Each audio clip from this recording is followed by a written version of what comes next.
வணக்க நண்பர்களே. சினிமா உலகத்தை பொறுத்த வரைக்கும் வந்து பார்த்துட்டிங்கன்னா 2 கேரக்டர் ரொம்ப முக்கியமான கேரக்டராக வந்து சொல்லப்படுது. ஒன்று அந்த கதையோட நாயகன், இன்னொன்று வந்து பார்த்திங்கன்னா அந்த கதையோட வில்லன்.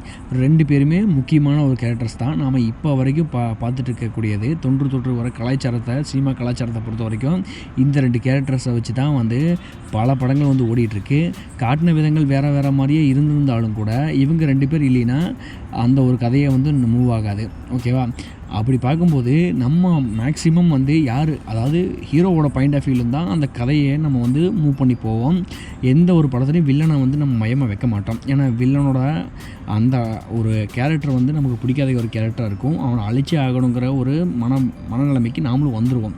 ஸோ ஆனால் சில வில்லன்களை மட்டும் பார்க்கும்போது நமக்கு இவங்களை போல் இருந்தால் எப்படி இருக்கும், ஒரு சில படங்கள் பார்த்து முடிச்சதுக்கப்புறம் அப்படி யோசிப்போம். ஸோ இவங்கள மாதிரி இருந்தால் எப்படி இருக்கும், இவங்கள போல் வந்து ஆட்டிடியூட் காமிச்சா எப்படி இருக்கும் அப்படின்னு சொல்லி அந்த மாதிரி மாறப்பட்ட இன்ஃப்ளூயன்ஸ் ஆகப்பட்டவங்க நிறைய வில்லன்ஸை வந்து பார்த்துருப்போம். அது போல் வந்து பார்த்துட்டிங்கன்னா எல்லாத்துக்குமே ஒரு ஐகானிக்காக இவர்கிட்ட இருந்தால் நிறையா விஷயங்களை வந்து திருடி நிறைய வில்லன்களுக்கு வந்து இது பண்ணியிருப்பாங்க, மேக்கப் பண்ணியிருப்பாங்க. கேரக்டர் வைஸாக சொல்கிறேன். அப்பேற்பட்ட ஐகானிக்கான கேரக்டரை பார்த்து இன்ஃப்ளூயன்ஸ் ஆகாத ஆளுகளே இருக்க முடியாது சொல்ல முடியாது. அது யாருன்னு வந்து பார்த்துட்டிங்கன்னா ஜோக்கருங்கிற ஒரு கேரக்டரை பார்த்து யாருமே இன்ஃப்ளூயன்ஸ் ஆகாமல் இருந்திருக்கவே முடியாது. ஏன்னா அவரோட சுத்தமான கோமாளித்தனமான சிரிப்பும், பயமுடுத்துகிற அந்த மேக்கப்பும், சிரிச்சுக்கிட்டே பேசக்கூடிய ஒரு மனப்பக்குவமும், கொலைகள் சீரியல் கில்லர் பண்ணிவிட்டு சிரிச்சுக்கிட்டே பண்ணக்கூடிய அந்த ஒரு ஆணவம் வந்து பார்த்திங்கன்னா நம்மளுக்கு பயமுடுத்துறது மட்டும் இல்லாமல் ஒரு இன்ஃப்ளூயன்ஸும் நமக்கு வந்து பண்ணிடுது. அந்த ஒரு அந்த கேரக்டரை பேஸ் பண்ணி நிறைய வில்லன்களை வந்து எடுத்திருப்பாங்க. அந்த ஒரு கேரக்டருக்கு உண்டான சில குணாதிசயங்களை வந்து இப்போத்த வில்லன்களுக்கு மேக்கப் பண்ணியிருப்பாங்க.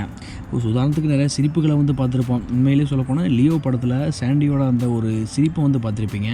அது முழுக்க அந்த ஒரு சைக்கோபாத்தான ஒரு வில்லனாக வந்து காமிச்சிருப்பாங்க. சிரிப்பு பார்க்கும்போது அது ஒரு ஜோக்கருக்கான ஒரு ஸ்மைல் வந்து காமிக்குது. சிரிப்புன்னு வந்துட்டாவே அது ஜோக்கர் தான் அப்படிங்கிற மாதிரி தான் வந்து காமிக்கப்படுது. ஸோ இப்பேற்பட்ட ஒரு ஜோக்கர், ஒரு பல வில்லன்கள் உருவாக்கப்பட்ட இந்த ஜோக்கர் வந்து பார்த்துட்டிங்கன்னா இதோட ஹிஸ்ட்ரி எங்கே ஆரம்பிக்குதுன்னா 1940 ஏப்ரல் 25 வந்து இந்த ஒரு கதாபாத்திரத்தை வந்து ரிலீஸ் பண்ணுறாங்க. பில் ஃபிங்கர், பாப் கேன், அப்புறம் வந்து பார்த்திங்கன்னா ஜெரி ராபின்சன் அப்படிங்கிற 3 பேரும் வந்து பார்த்திங்கன்னா இந்த ஒரு கேரக்டரை வந்து ஆர்ட்டை வந்து உருவாக்குறாங்க. அதே இந்த ஜெரி ராபின்சன்கிறதான் வந்து ஒரு கேரக்டர் ஆர்ட்டை வந்து கொடுத்து, அதாவது இவர் இந்த மாதிரி உருவத்தில் தான் இவர் வந்து இருக்கணும், சிரிச்ச மேனிக்கே தான் வந்து இவர் வந்து இருக்கணும் அப்படிங்கிற மாதிரி இவரோட கேரக்டரை வந்து வரையறுத்தது அவர் தான். 1928 ரிலீஸ் ஆன ஒரு படம் தி மேன் ஹூ லாப்ஸ் அப்படிங்கிற ஒரு படத்தில் இருக்கக்கூடிய ஒரு நாயகனை இன்ஸ்பிரேஷன் பண்ணி இந்த ஒரு கேரக்டரை வந்து உருவாக்கியிருப்பார். அதுவும் வந்து பார்த்திங்கன்னா யாருக்குன்னா பேட்மேனுக்கு சூப்பர் வில்லனாக இருக்கக்கூடிய ஐகானிக் வில்லனாக இருக்கணும் அப்படிங்கிற மாதிரி முடிவு பண்ணி தான் இந்த ஒரு கேரக்டரை வந்து உருவாக்கியிருக்காங்க. என்றைக்குமே பேட்மேனுக்கு ஒரு பரம விரோதியாக இருக்கணும் அப்படிங்கிறது தான் ஜோக்கர். ஸோ இந்த ஜோக்கரோட இந்த கேரக்டரோட பண்ணக்கூடிய விஷயம் என்னென்னா, இவன் வந்து ஒரு மனநோயாளியாக இருந்தாலும் இவனுக்கான அதிகபட்ச இன்ட்ரெஸ்ட் எதில் வந்து காமிக்கிறான் அப்படின்னா கொலை செய்கிறதுலையும் அதிகபட்ச சீரியல் கில்லிங் பண்ணுறதுலையும் தான் வந்து இருக்கேன். அவரோட கவனம் வந்து பேட்மேன் பக்கம் திருவுது.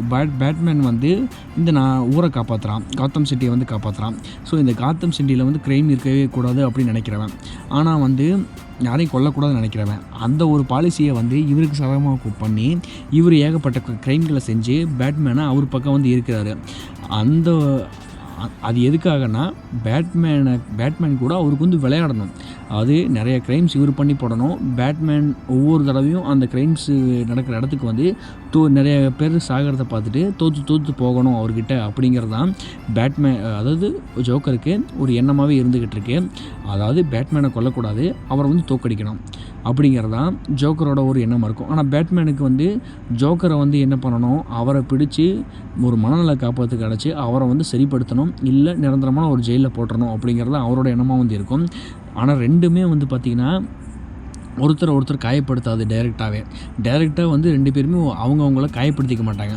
சொல்லப்போனால் பேட்மேன் தான் போட்டு ஜோக்கரை புரட்டி அடிப்பார ஒழிய ஜோக்கர் என்றைக்குமே வந்து பெருமளவில் வந்து ஃபிசிக்கலாக வந்து காயப்படுத்த மாட்டார் பேட்மேனுக்கு சம்மந்தப்பட்டவங்கள வேணால் ஏகப்பட்ட டைம் டார்ச்சர் பண்ணியிருக்காரு. ஆனால் பேட்மேனை டைரெக்டாக வந்து எந்த விதத்துலையும் காயப்படுத்த மாட்டார் ஜோக்கர். ஸோ அப்பேற்பட்ட கேரக்டர் தான் வந்து சைக்கோபாத்தான கேரக்டர் தான் வந்து இந்த ஒரு ஜோக்கருங்கிற இந்த கேரக்டரை வந்து 1970s மேலே தான் பேட்மேனுக்கு ஒரு பர்மனெண்ட்டான ஒரு பரம விரோதியாக வந்து உருவாக்குனாங்க. அதுக்கப்புறம் ஏகப்பட்ட படங்கள் வந்து நடந்துருந்துச்சு. ஸோ 2008 டார்க் நைட் படம் பார்த்துருப்போம். டார்க் நைட் படம் வந்து வேறு லெவல் ஒரு ஐகானிக்கான ஒரு படம்னு நம்ம சொல்லலாம். எவர் கிரீன்னு சொல்லப்போனால் அதில் நடித்த ஹீத் லெட்ஜர் அவரோட நடிப்பை வந்து எல்லோரும் பார்த்தீங்கன்னா அவர் பாசிட்டிவாக ஆயிருந்திருக்கலாம். ஆனால் அந்த ஒரு நடிப்புக்காகவே வந்து ஆஸ்கார் அவார்டே வின் பண்ணியிருந்தார். வேறு லெவலு. செத்தாலும் அந்த ஒரு ஐகானிக்கான நடிப்பு அவரை வந்து கௌரவப்படுத்தியிருக்குன்னு சொல்லலாம். இதை தாண்டி மறுபடியும் 2019 ரிலீஸ் ஆன ஜோக்கர் படம், ஜோக்கர் பார்ட் 1, அதில் வந்து வக்கின் ஃபீனிக்ஸ் வந்து நடிச்சிருப்பார். இவரையும் குறைய சொல்ல முடியாது. ஹீத் லெட்ஜருக்கு ஈக்குவலான நடிப்பை வந்து வெளிப்படுத்தியிருப்பார். வேறு லெவல். இவருக்கும் வந்து ஆஸ்கார் கிடச்சிருக்கு.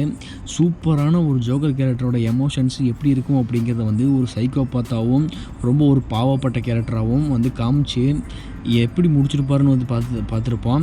ஸோ அந்த படத்தில் நடித்த நடிப்பெல்லாம் வேறு லெவல்னு சொல்லலாம். ஏன்னா அடிபட்டு மூக்கில் ரத்தம் வந்துட்டுருக்கும். அந்த ரத்தத்தை வந்து முகத்தில் ஒரு சாய மாதிரி பூசி சிரிக்கிற மாதிரி காமிச்சு வேறு லெவலில் பண்ணியிருப்பாங்க ஜோக்கர் கேரக்டரை. சொல்லப்போனால் ஒரு ஜோக்கர் கேரக்டர் எடுத்து நடிக்கிறதே ஒரு சவால் தான் ஒரு நடிகனுக்கு. ஏன்னா அந்த ஒரு கேரக்டர் நம்ம வந்து இருக்கணும் அப்படின்னா அதுக்காக வந்து அந்த ஒரு கேரக்டராகவே மாறணும். அந்த ஒரு கேரக்டராக மாறினதுக்கப்புறம் அந்த படத்தை முடிச்சு கொடுத்துட்டு அந்த கேரக்டரை விட்டு வெளியே வர்றதுக்கு ரொம்ப கஷ்டப்பட்டார் ஹீத் லெட்ஜர். அதனால தான் அவர் மரணிச்சார்னு சொல்லப்படுறாங்க. ஸோ அந்த மாதிரியான ஒரு சவாலை எடுத்தால் மட்டும்தான் ஒரு ஜோக்கர் படத்தில் வந்து நடிக்க முடியும் ஒரு நடிகரால். அப்பேற்பட்ட கஷ்டமான கேரக்டர் தான் இந்த ஜோக்கர். ஸோ இந்த ஜோக்கருக்கான ஒரு சின்ன ஒரு ஹிஸ்ட்ரியை பற்றி தெரிஞ்சுக்கிட்டு நான் உங்கள்கிட்ட அதை பற்றி ஷேர் பண்ணணும்னு நான் நினச்சேன். ஸோ உங்களுக்கு வந்து இந்த ஹிஸ்ட்ரியும் ஜோக்கருக்கான கேரக்டர் டெவலப்மெண்ட்டும் எப்படி ஆயிருக்கு அப்படிங்கிற பற்றி தெரிஞ்சிருப்பீங்கன்னு நான் நினைக்கிறேன். ஸோ உங்களுக்கு இந்த வீடியோ வந்து எப்படி இருக்குங்கிறத பற்றி கமெண்ட் பண்ணுங்கள். நான் உங்களை அடுத்த ஒரு நல்ல ஒரு வீடியோவில் மீட் பண்ணுறேன். அது வரைக்கும் பை.